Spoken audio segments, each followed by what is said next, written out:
se nombra a Dios, no se nombra a Dios como de frente, digámoslo ahí, no está escrito, pero el Señor, o sea, vamos a ver a medida que van pasando los capítulos, que el Señor está tras bambalinas, o sea, es como estamos en la parte de atrás, está en el escenario manejando absolutamente todo y se encarga pues de parar este complot de la destrucción del pueblo judío. Entonces, es importante que tengamos en cuenta como algunas fechas. em, y bueno, me devuelvo un poquito para que estemos como en contexto, porque ya hemos hablado de esto. Entonces, la caída de Jerusalén, que es cuando el pueblo cae en el exilio, ¿cierto? Fue más o menos en el año 586 antes de Cristo. Em, Ciro el Grande, que es un rey de Persia, este hombre conquista Babilonia en el año 538 antes de Cristo aproximadamente. Y este hombre, este rey, es el que permite que puedan empezar los habitantes judíos regresar a Jerusalén.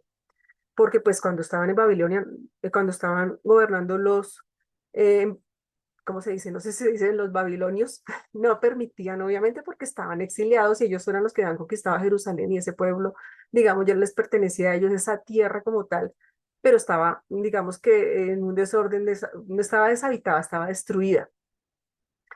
Y bueno, Ciro, cuando este rey persa conquista Babilonia, permite que empiecen a ver ese regreso a Jerusalén. Después de Ciro hay otros reyes, pero el rey con el que al que vamos a hablar hoy, que corresponde al libro de Esther, eh, se llama Jerjes, ahí en la Biblia lo vemos como Asuero, estaba mirando y decía que Asuero era como el nombre hebreo que se le daba y Jerjes uno era el nombre griego que se le daba. Este rey gobernó del año 485 al año 465 antes de Cristo. Si ustedes recuerdan, me vuelvo un poquito a Ciro. Ciro, digamos que fue el que autorizó a Esdras para ir a hacer la reconstrucción del templo. Entonces, si nos damos cuenta, Ciro estaba, bueno, Esdras va, cuando Ciro lo autoriza, sigue, digamos, la reina Esther.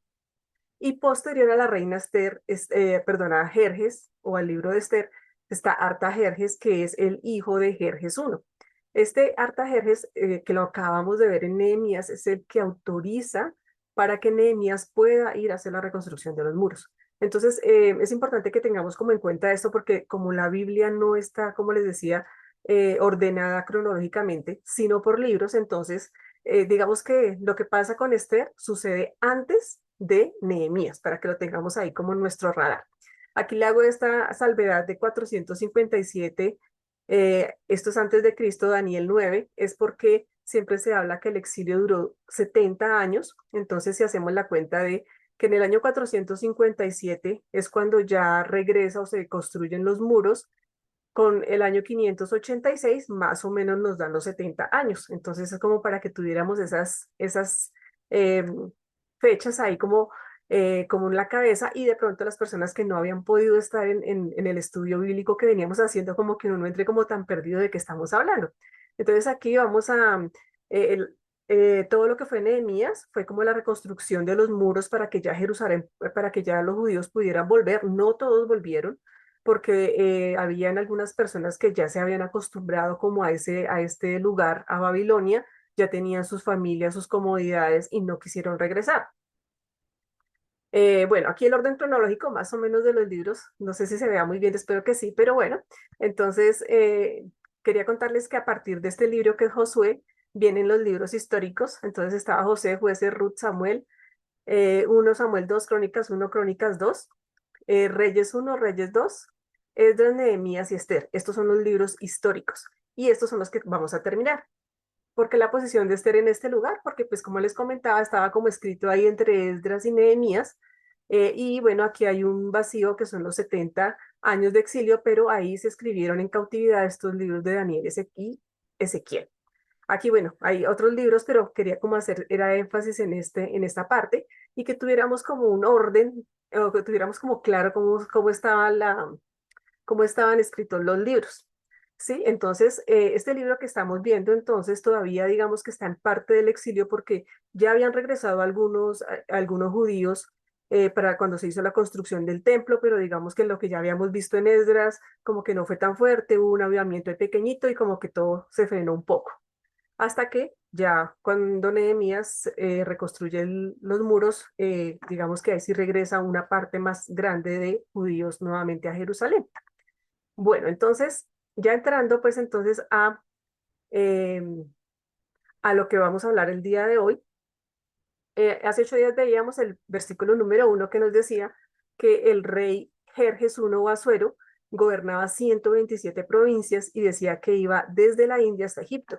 Entonces, es esta parte que está sombreada de verde y quería como que mostrarles porque realmente era un imperio demasiado grande. En algunos lugares se encontraba que era el imperio persa más grande que había existido, en otro lado se encontraba que era el segundo más grande, pero era como para que ustedes pudieran tener como visualmente cuál era el gobierno de este imperio, que era bastante grande.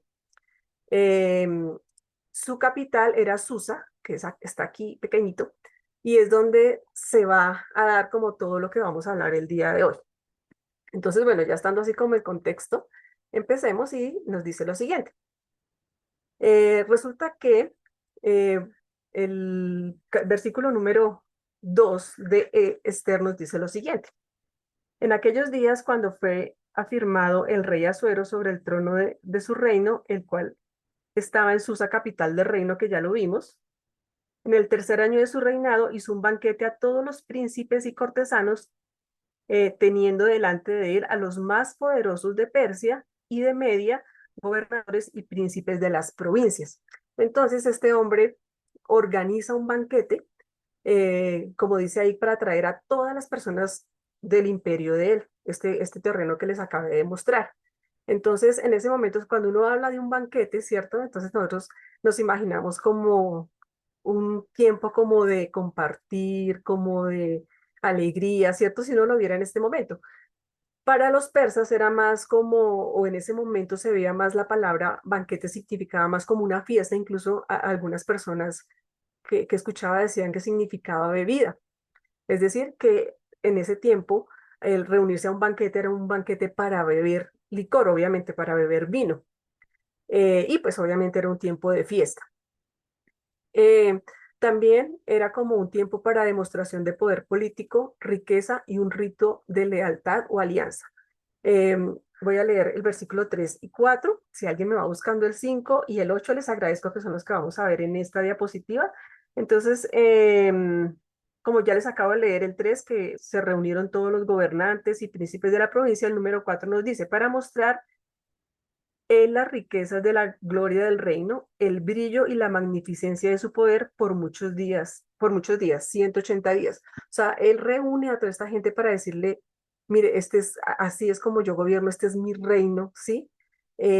Para poder mostrar todas sus riquezas, sus lujos, y pues invita, eh, en algunos lugares leía y decía que era más o menos, los invita por 180 días primero, y decía que la cantidad de gente uno podría decir, ah, bueno, invitó a 127 personas, pero no, eran príncipes y eran cortesanos.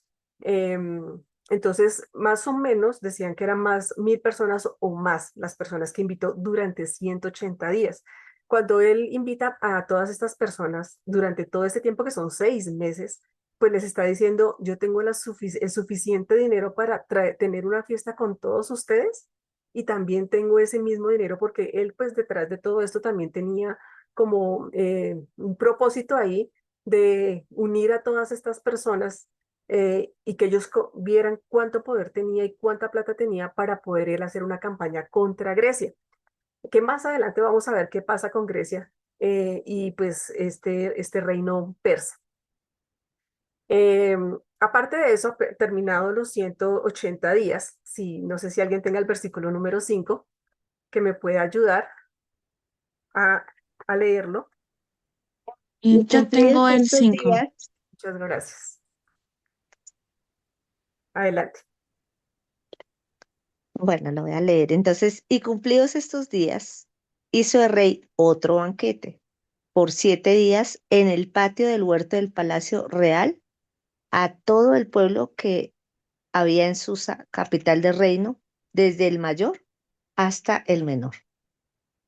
Muchas gracias, pastora. Entonces, aparte de los 180 días, este hombre dice, ahora voy a hacer otro banquete, o sea, seguido del que ya llevaba, pero esta vez voy a invitar a todo el pueblo de Susa, ¿sí? Entonces, de esa manera, igual fortalecía a su poder, diciendo, yo puedo hacer todo esto porque tengo el poder para hacerlo. Dentro de todo lo que nos habla de su opulencia, porque habla de una cantidad de cosas, como vestía, como vistió, como el sitio, que era como con lino, con cosas muy finas, con aros sostenía como el lino donde ellos estaban reunidos como con aros de plata, o sea, era un lujo impresionante. También tenía reclinatorios de oro y plata. Esos reclinatorios pues son como sillas en las que uno se mece, algo así parecidas. Tener reclinatorios de oro y plata o sea, eso es un lujo, una cosa loca, ¿no? O sea, no podría decir pues cómo tiene uno un tipo de sillas de esas. Adicionalmente, las bebidas las servía en vasos de oro sin límite y a voluntad de cada persona. Entonces, no sé si alguien tenga el versículo número 8, ¿me quiere ayudar? Yo la Yo la tengo. Muchas gracias. Y la bebida era según esta ley, que nadie fuese obligado a beber, porque así lo había mandado el rey a todos los mayordomos de su casa, que se hiciese según la voluntad de cada uno. Muchísimas gracias. Entonces, si ustedes ven ahí, o sea, aparte de que los invitó, podían beber a su voluntad. Recordemos que esto es un gobierno persa, esto es un pueblo persa, es un pueblo pagano, es decir, que no tenían el conocimiento de Dios, es decir, si una persona pagana, una persona que no conoce del Señor, le invitan a beber licor sin límite, pues ustedes se podrán imaginar cómo debe ser ese tipo de fiestas y durante 7 días, ¿verdad? Entonces, esto va a traer unas consecuencias. Voy a pasar a la siguiente. Entonces, resulta que Asuero, eh, este hombre, como estábamos viendo, este hombre pues tenía mucho orgullo y de alguna manera soberbia en su corazón porque él se creía superior a los demás. Em, y bueno, si alguien me va buscando Proverbios 16, 18, les agradezco mucho. Y otra persona que me vaya ayudando con los otros versículos que vemos ahí, que es Santiago 1, 21, 24 y el versículo 12 de Esther. Y otra persona que por favor me colabore con más adelante con los versículos 13 y después del 16 al 19 de Esther. Entonces, bueno, estamos viendo que este hombre tenía dentro de sus defectos, digamos, pues era un hombre muy orgulloso y muy soberbio. No sé si alguien tenga Proverbios 16, 18 ya. Muy biencito. Ay, muchas gracias. El orgullo va delante de la destrucción y la arrogancia antes de la caída. Muchas gracias, Alejita. Y efectivamente, cuando una persona es soberbia y orgullosa, lo que sigue después de eso es que la persona va a fracasar, va a caer, ¿sí? Entonces, me gustaría que ahí estuviéramos como revisando nuestro corazón, ¿verdad? Porque Dios ha permitido que sanemos muchas cosas que hayamos salido de muchas otras, pero hasta qué punto tenemos orgullo, soberbia en nuestro corazón, que se pueden ver en cosas muy pequeñitas, ¿no? En nuestro actuar diario, en el importarme más, lo mío que lo de los demás, que yo soy más importante como le pasaba a este hombre, que este hombre pues se creía pues superior y lo único que él quería era que todos lo reconocieran y dijeran, este hombre es maravilloso o este hombre tiene demasiada plata, bueno, sí, que fuese como muy alabado. Este hombre pues amaba mucho el poder y lo demostraba. em, Se decía que era un hombre generoso, pues por todo pues toda la plata que gastaba para tener a todos los invitados que tuvo durante todo el tiempo, invitar a todo el pueblo solo durante 7 días, pues obviamente no era su obligación de alguna manera, pero pues él lo hizo con su doble sentido, de alguna manera, con su doble intención más bien, pero pues se consideraba que era un hombre generoso por este tema. Era amante del vino, no sé quién tenga entonces el versículo número 10 de Esther.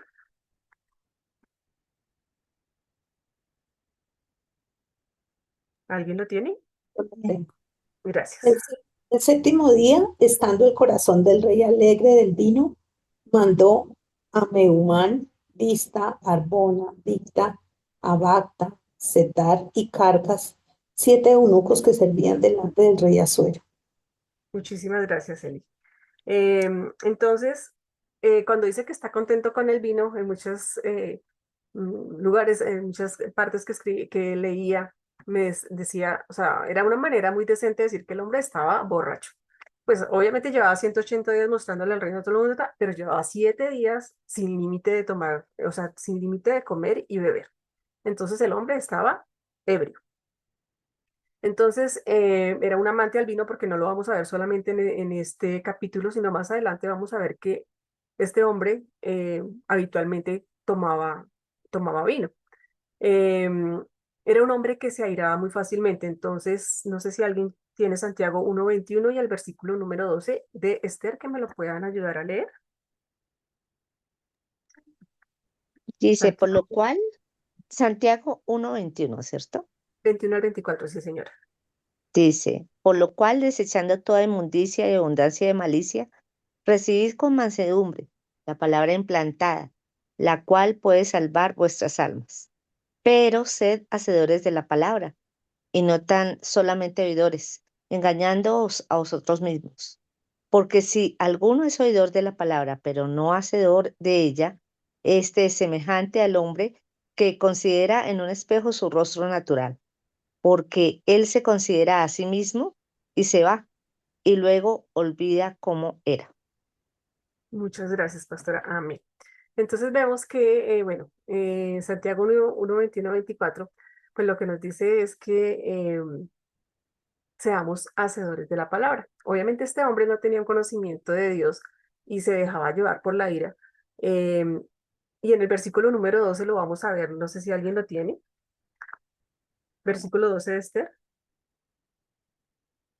Bueno, lo voy a leer entonces a favor de ustedes. Dice, mas la reina Basti no quiso comparecer a la orden del rey enviada por medio de los eunucos y el rey se enojó mucho y se encendió en ira.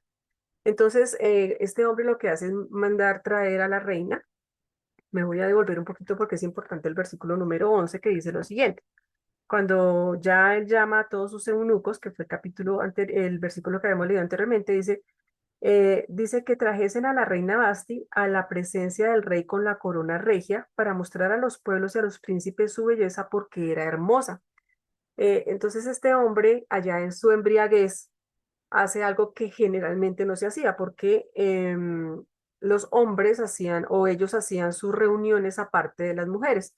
Basti tenía una reunión al mismo tiempo que él hizo su reunión de los 7 días. Ella también tuvo un banquete para las mujeres de los invitados, pero no se reunían, era por aparte. Y este hombre manda llamar a la reina, pues porque él quería exhibir su belleza. Aquí hay algo que pues estuve revisando y hablaba de que llamaba a la presencia del rey con la corona regia. Resulta que cuando se dice que se vista con la corona regia, en algunos textos se encontraba que solamente debería venir con la corona, es decir, la mujer debería presentarse totalmente desnuda. Entonces, esta mujer, la reina le dice, no, yo no voy a ir, ¿sí? Obviamente, pues era si eran 1000 personas y más los del pueblo de Susa, pues eran muchos hombres a los que ella se iba a presentar y pues todos estarían embriagados. Entonces, pues ella dijo, no, no voy a ir.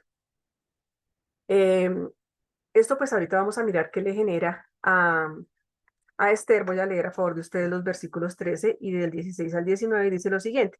Preguntó entonces el rey a los sabios que conocían de los tiempos, porque así acostumbraba el rey y todos los que sabían de la ley y del derecho. El versículo 16 dice, y Menucam, delante del rey de los príncipes, no solamente perdón, pues les explico para que estemos como entendiendo. Estoy hablando como de la característica de este rey que era un hombre manipulable. ¿Por qué? Porque cuando Basti se niega a presentarse delante del rey, pues él está delante de todos los grandes gobernadores o, bueno, príncipes de todo su reino, ¿no? Y a su vez ella está con todas las mujeres de estos visitantes y pues está delante de todo Susa, de todo el pueblo de Susa. Entonces, que la reina le haya hecho un desplante para él fue, por eso se llenó pues de ira.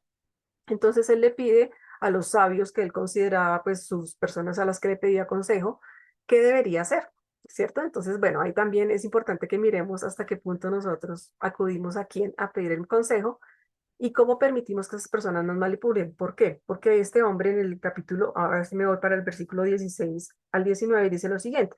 Y dijo Menucán, que era uno de los sabios a los que consultó, delante del rey y de los príncipes. No solamente contra el rey ha pecado la reina Basti, sino contra todos los príncipes y contra todos los pueblos que hay en todas las provincias del rey Asuero, porque este hecho de la reina llegará a oídos de todas las mujeres y ellas tendrán en poca estima a sus maridos diciendo, el rey Asuero mandó traer delante de sí a la reina Basti y ella no vino. Y entonces dirán esto las señoras de Persia y de Media que oigan el hecho de la reina, a todos los príncipes del rey, y habrá mucho menosprecio y enojo. Si parece bien al rey, salga un decreto real de vuestra majestad y se escriba entre las leyes de Persia y de Media para que no sea quebrantado, que Basti no venga más delante del rey Asuero y que el rey haga reina a otra que sea mejor que ella. Entonces, bueno, pues obviamente que detrás de todo esto, pues de que eran personas como estábamos hablando, es un reino pagano, el Señor se estaba moviendo detrás de todo esto, porque Él estaba moviendo a la reina Basti con la finalidad de poner a una reina judía, ¿verdad? Que es Esther. Si nosotros nos pusiéramos a ver el hecho como tal, uno podría decir, no, pero pues es que ella cómo iba, Basti cómo se iba a presentar delante de todas estas personas ebrias.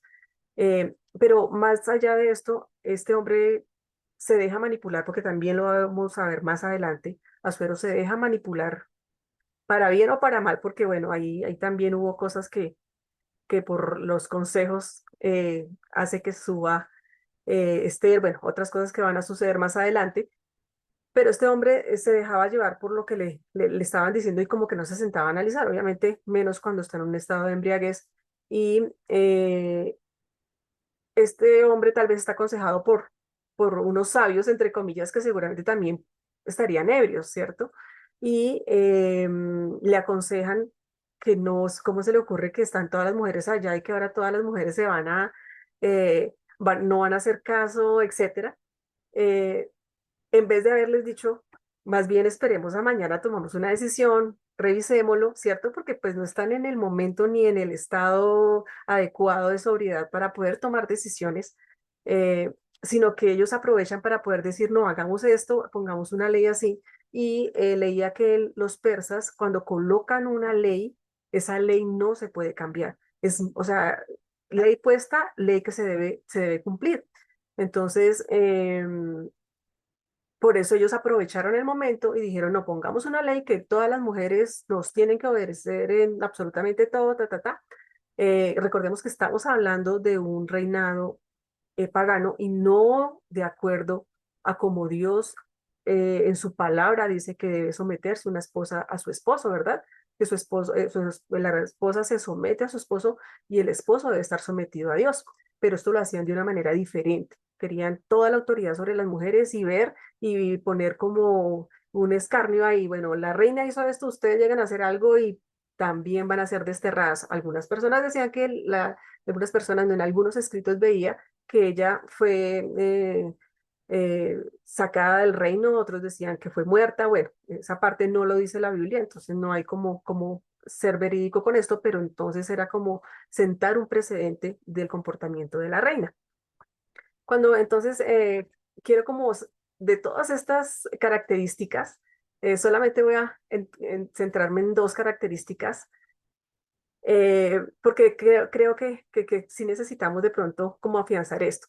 Y bueno, el orgullo es algo que no es fácil de arraigar de nosotros. Si me pueden ir ayudando, por favor, con estos versículos, 1 Corintios 4:7, Santiago 4:6, Filipenses 2, del 3 al 4 y Proverbios 12 al 15. Les agradezco mucho porque pues sí es importante que todo esté como muy muy bíblico para que el Señor pueda hablarnos pues en lo que tengamos, ¿verdad? Porque a veces creemos que nosotros ya tenemos liberado nuestro corazón y pronto pueden haber ahí cositas que no nos ha permitido ser libres en estas cosas. Entonces, bueno, el orgullo. Entonces, 1 Corintios 4:7, no Amén. sé si ya alguien lo tenga.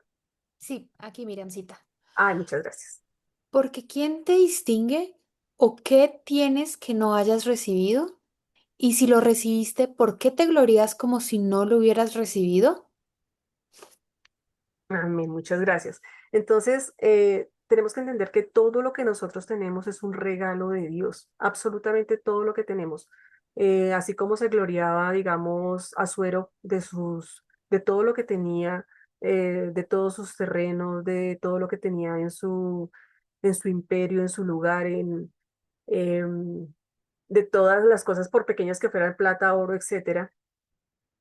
em, Debemos entender que todo lo que nosotros tenemos, todo lo que hemos logrado, no ha sido por nuestro mérito propio, porque todo absolutamente es un regalo de Dios, ¿sí? Entonces, sería muy, muy bonito poder guardar estos versículos e ir trabajando en ellos para para que podamos como ir mirando nuestro corazón, porque a veces dejamos que pase como la palabra, sí, no, sí, sí, de pronto sí, sí, no, pero yo sí considero que yo le doy gracias a Dios y eso sí es sí, yo considero que yo le doy la gloria a Dios de todo lo que tengo, pero a veces se nos olvidan cosas pequeñitas, el hecho de poder tener la salud que tenemos es un regalo totalmente de Dios. Cada logro que conseguimos, si somos inteligentes, el Señor nos da la oportunidad de estudiar, nos da la oportunidad de ejercer un cargo, pero si lo hemos logrado es solamente por la gloria de Él, únicamente porque Él lo ha permitido.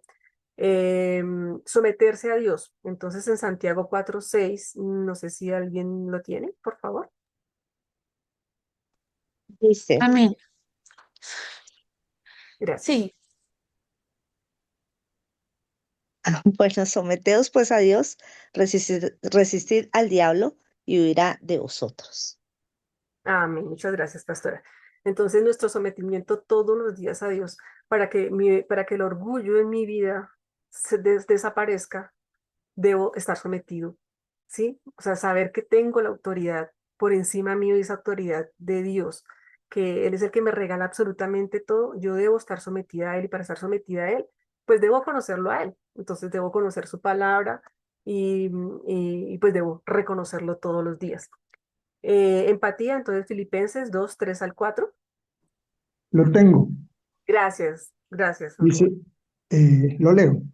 Nada hagáis por contienda o por vanagloria, antes bien con humildad, estimando cada uno a los demás como superiores a él mismo, no mirando cada uno por lo suyo propio, sino cada cual también por lo de los otros. Amén, muchísimas gracias. Y sí, efectivamente, pues ese es uno de los mandamientos que Dios nos dio, ¿cierto? Que amemos a los demás como a nosotros mismos y colocarnos en los zapatos de los demás, porque una persona orgullosa no se coloca, solamente quiere que toda la atención esté en él, porque una persona orgullosa generalmente es egocéntrica. Em, entonces, poder tener empatía, si nos falta empatía en cualquier situación, por pequeñita que sea, es en algo que tenemos que trabajar. Entonces, revisemos este Filipenses 2:3 al 4 para que podamos ir y buscar allá dentro de nosotros si realmente nosotros nos ponemos en el lugar de los demás en todo tiempo, no solamente en ciertas cosas, no solamente con las personas que amamos, sino en todo momento y si realmente pues amamos a los demás como nos amamos a nosotros mismos. Gratitud diaria hace que reduzca nuestra autosuficiencia. Reconocerle a Dios lo que estábamos viendo en el primer punto, que Él nos lo da todo y que darle gracias a Él por cada cosa que nos suceda, por pequeñita que sea, gracias a Dios, incluso de las cosas que son difíciles, incluso de las cosas que a veces no entendemos, porque Dios tiene un propósito con cada cosa que nos pasa. A veces, obviamente, vivimos consecuencias de nuestras decisiones, pero el Señor se va a encargar de darle un rumbo a esa decisión que se tomó mal, pero agradezcámosle todo el tiempo a Dios. Y aceptar la corrección. Proverbios 12 al 15, no sé si alguien lo tenga. Yo lo tengo. Muchas gracias, hermana. Ahorita. 12 el 15. El Proverbio 12, versículo 15. El camino del necio es derecho en su opinión, mas el que obedece al consejo es sabio. Amén. Muchas gracias, hermana Ahorita. Entonces, es importante que podamos tener, que eso alguna vez lo habíamos trabajado en la iglesia, y de pronto a veces nos olvidamos de tener como una persona que sea cristiana que pueda, que tengamos la confianza para que nos pueda corregir y poder aceptar, porque dice la palabra de Dios que los que aceptan la corrección son sabios. Cuando nosotros nos duele que nos corrijan, ahí hay algo que trabajar, ¿sí? Cuando no nos gusta que nos digan que no hacemos bien o cuando nos disgusta que otra persona lo haga mejor, hay algo que tenemos que revisarnos y poder tener una persona cristiana a la cual poder acudir y que nos pueda decir la verdad y decir, no que nos adule con o que nos haga reír con mentiras, sino que más bien nos haga llorar con la verdad, nos ayuda demasiado. Y pues es algo que sí deberíamos trabajarlo con la persona que podamos hacerlo para poder vernos como nos ven los demás, sino como nosotros mismos nos vemos, que nos creemos que estamos actuando bien y a veces las cosas no son tan así. Hay que preguntarle al que nos ve para que saber si eso es así. Antes de pasar al otro punto que es la ira, sí me gustaría hacer un pequeño paréntesis con el amante del vino. Y bueno, muchos de nosotros tenemos la gran bendición de haber salido de esa partecita. eh, no sé si muchos estuvieron en esa parte, muchos caminamos por ahí, el tema del licor, que no es un buen consejero, que trae decisiones equivocadas. Eh, y había una frase que encontré por ahí o escuché que decía que cuando el hombre bebe, no, el hombre toma una bebida y después la bebida toma al hombre.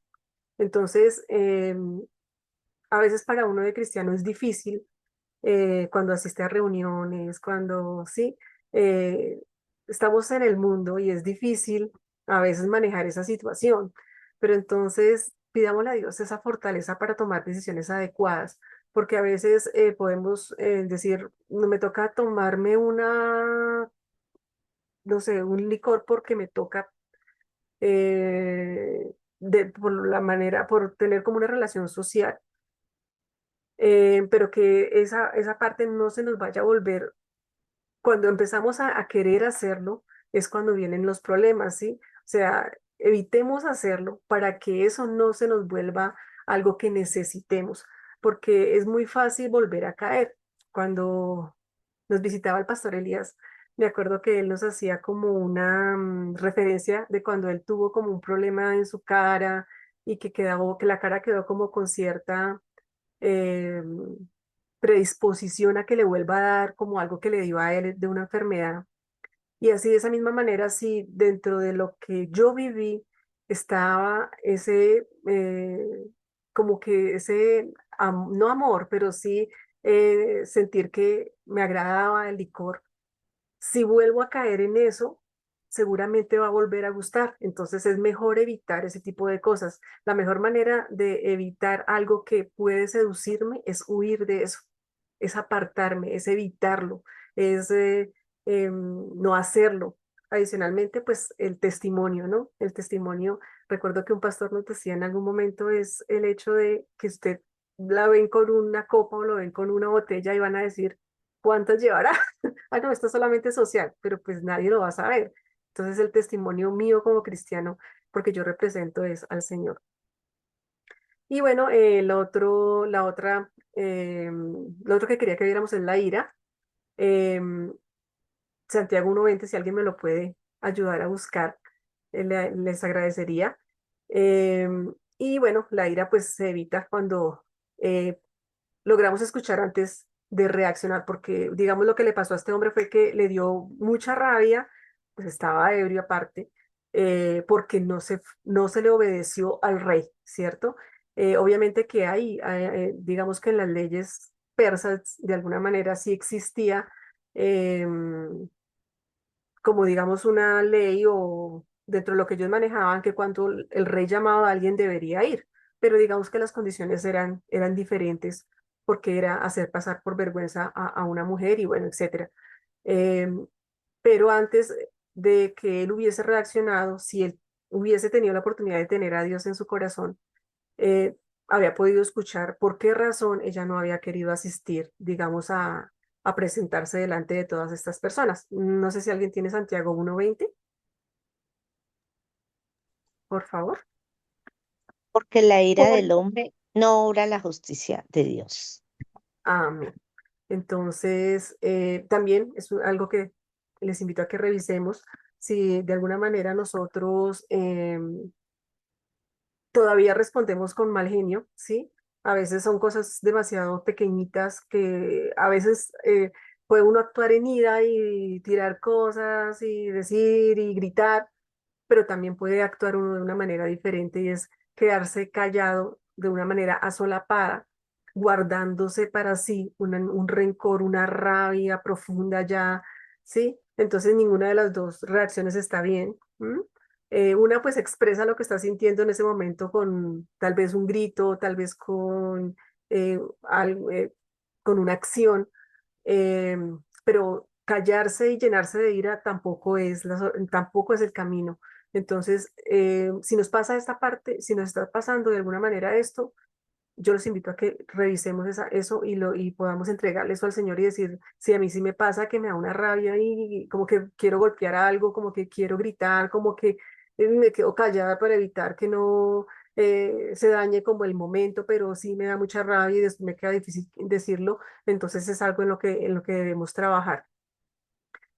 Hablar con gentileza, una respuesta amable, aplaca la ira y pues eso es un proverbio, entonces em, poder tener la tranquilidad si el Señor nos regala ese espíritu de poder contestar con tranquilidad cuando una persona nos hable fuerte, nos diga cosas que no queremos escuchar, poder realmente contestar de una manera tranquila, de verdad que hace el cambio. Eh, Buscar el dominio propio, porque cuando nosotros tenemos ira, esa parte no la tenemos desarrollada. Y el dominio propio puede ser de muchas maneras. Y si los pastores me corrigen, creo que una de las maneras más mejores de poder tener dominio propio es empezando por ayunar. ¿Sí?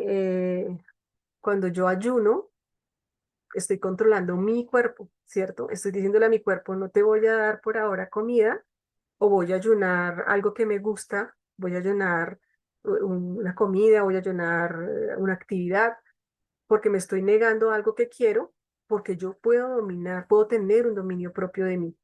Em, y bueno, es una invitación también para que podamos manejar esta parte.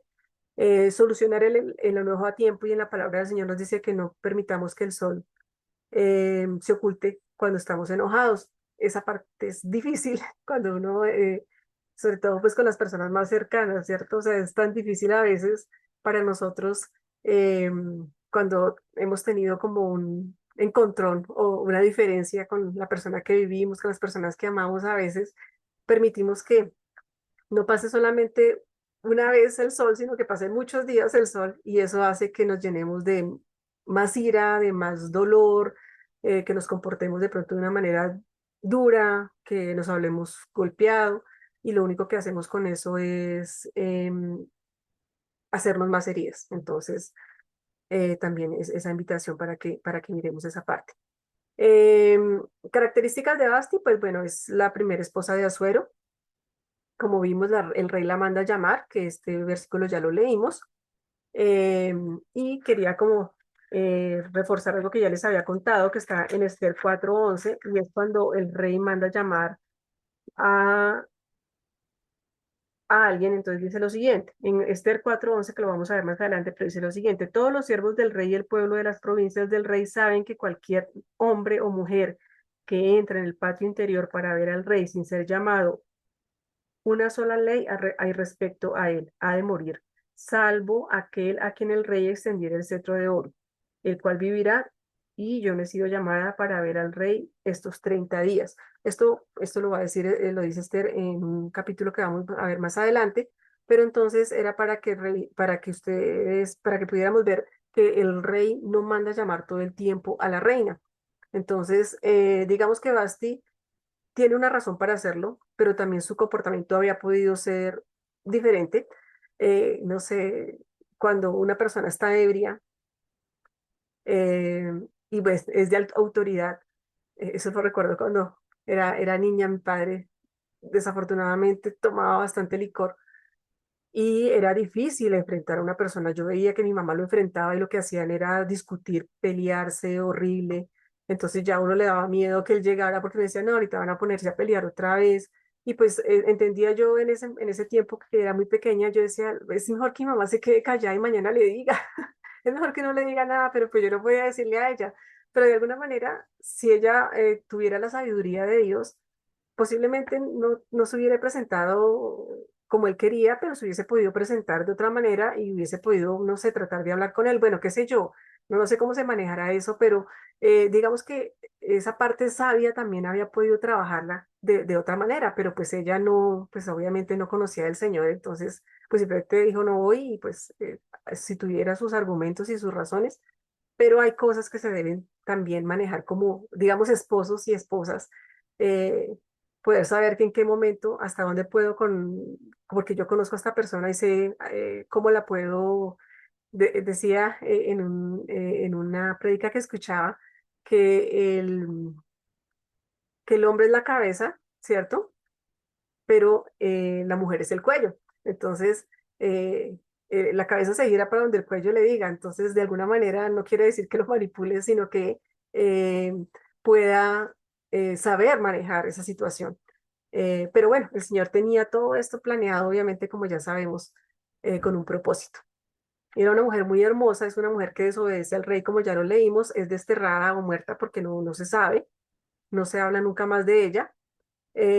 Y bueno, ese rol del rey y la caída de Basti abren la puerta para que una joven judía llegue a ser reina, que era el propósito de Dios. Entonces, aquí viene la soberanía oculta de Dios, que fue como yo titulé este mensaje. Y pues aquí quiero como resaltar esto, que aunque el nombre de Dios no se mencionó, él estaba abriendo pues el camino para Esther con todo lo que estaba pasando. Entonces, en Proverbios 21:1 nos dice lo siguiente: en las manos de Dios, los planes del rey son como un río, toman el curso que Dios quiere darles. Y yo creo que lo que nosotros hemos vivido en gobierno estos últimos 4 años, yo le doy gracias a Dios. O sea, yo digo, el Señor sabe absolutamente todo, tiene el gobierno de absolutamente todo, y en ese gobierno tal vez no se habló de Dios, pero Dios se encarga de que todo lo que se hizo mal tome el curso que Dios quiere darle. Y pues así lo creemos y así queremos que sea y de igual manera para este nuevo gobierno que empieza. Que unos pueden ser los planes que tenga el nuevo gobernante y confiamos en su sabiduría y la sabiduría que Dios le pueda dar, pero el Señor se va a encargar de dar el camino que Él quiere darle a este país y a nosotros. Dios puede usar las cosas más pequeñas para llevar a cabo sus planes y propósitos en la vida de quienes confían en Él. Entonces también es un aliento para nosotros poder decir, tener esa confianza en el Señor, que independiente de las situaciones que podamos vivir, que estemos viviendo, de las cosas que no entendamos, para los que confiamos en Él, sabemos que Él tiene un propósito. Él es el Dios de lo imposible y nada es demasiado difícil para Él. En Salmos 47:7 nos dice lo siguiente: porque Dios es el Rey de toda la tierra. Dice aquí, cantad con inteligencia. Entonces, podemos estar confiados, alabar al Señor, porque sabemos que para Él nada es imposible, porque Él es el Rey de toda la tierra, como lo dice aquí en Salmos 47:7. Dios tiene el control, incluso cuando parece lo contrario a la lógica humana. Entonces, así en todo el libro de Esther, durante todo este tiempo que fueron, o el gobierno de este hombre fueron 20 años, em, aunque no se hubiese nombrado a Dios, em, él tenía el control de absolutamente todo lo que pasara. Y bueno, ahí a medida que vayamos viendo cómo transcurre Esther, vamos a ir comprobándolo. Dios puede influir en las personas más poderosas y usar la persona más insignificante para lograr su propósito. Entonces hay veces el Señor nos regala bendiciones y bendiciones y personas de pronto que no conocen del Señor se han encargado de que eso suceda, ¿sí? Entonces yo pongo aquí eh, el testimonio pues de lo que pasó con Stephanie con su matrícula cero porque se colocó como algo que era provisional durante un gobierno que fue el de Duque, pero este otro gobierno vino y dijo no, dejémoslo ya fijo y eso el Señor lo utilizó para poder darle la gran oportunidad pues a mi hija de poder estar estudiando y eso es un ejemplo de de las cosas que el Señor se encarga, o sea, Él se encarga de utilizar hasta las personas impías para que lo que Él quiere en nuestra vida, lo podamos lograr.